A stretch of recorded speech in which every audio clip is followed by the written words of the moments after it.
Hello भक्तों, राधे राधे।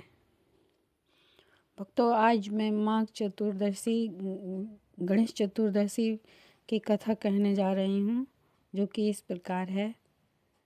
कल 6 जनवरी को गणेश चतुर्थी है, इसलिए मैं ये कथा कहने जा रही हूँ। आप लोग ध्यान देकर सुने।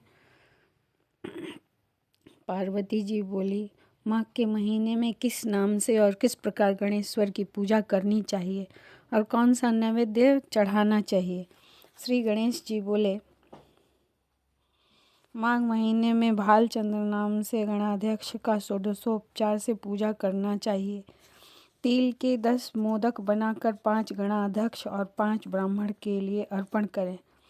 ब्राह्मण की देव सदृश पूजा करें, यथाशक्ति दक्षिणा दें और 5 मोदक देवें।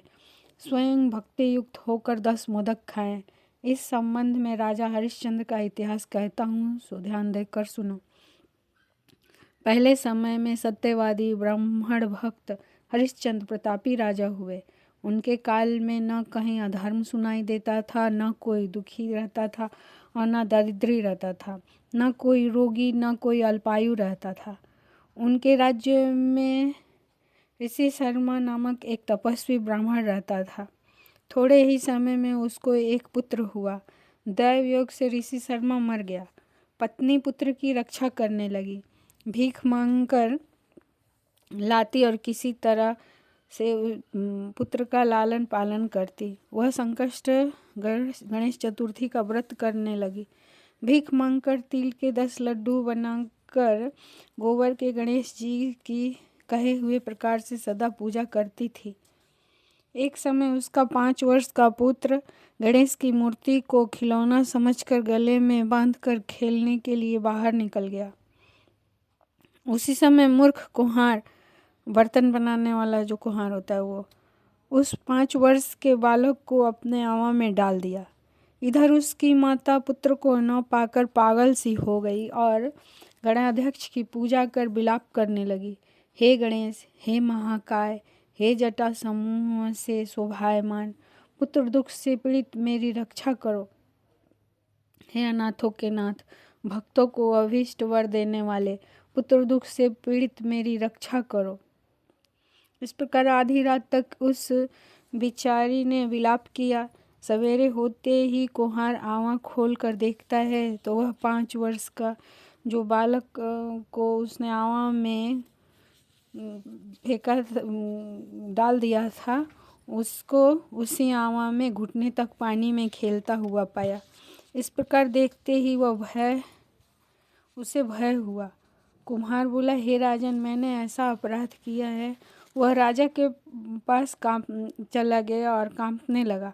इसके बाद जाकर राजा के सामने जैसा उसने किया था सब कह सुनाया। कुम्हार बोला, हे राजन, मैंने ऐसा अपराध किया है जिससे बद्ध हुआ हूँ। हे राजन, राजकन्या के विवाह के लिए मुझे कुछ मिट्टी के बर्तन शीघ्र बनाकर देने थे, पर कई बार आँवा में आग लगाने पर भी वे पक्के नहीं। तब मैंने जादू टोना जानने वाला किसी एक गुणी से जाकर पूछा तो उसने चोरी से बालक की बलि देने के लिए कहा।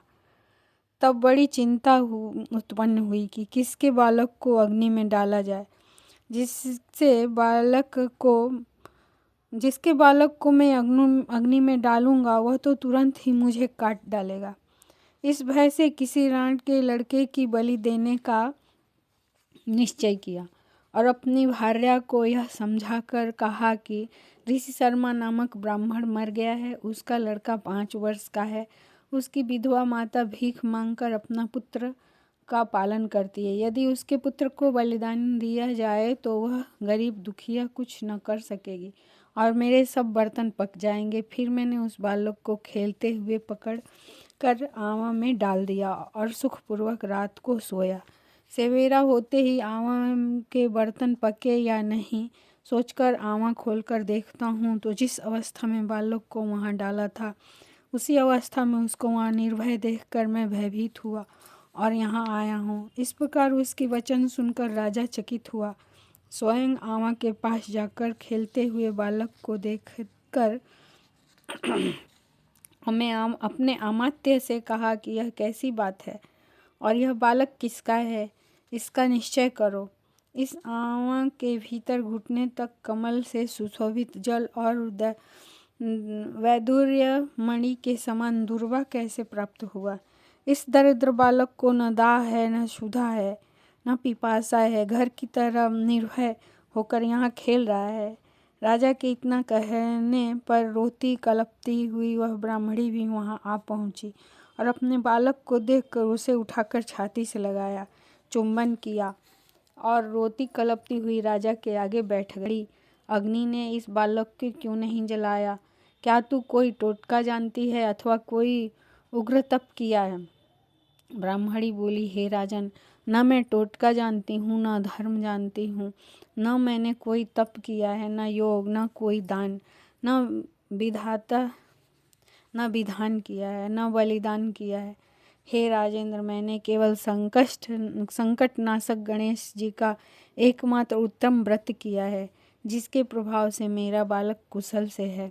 इस प्रकार उसका वचन सुन राजा ने फिर कहा कि यह व्रत मुझे सम्मत है, मेरी सारी प्रजा इस व्रत को करे।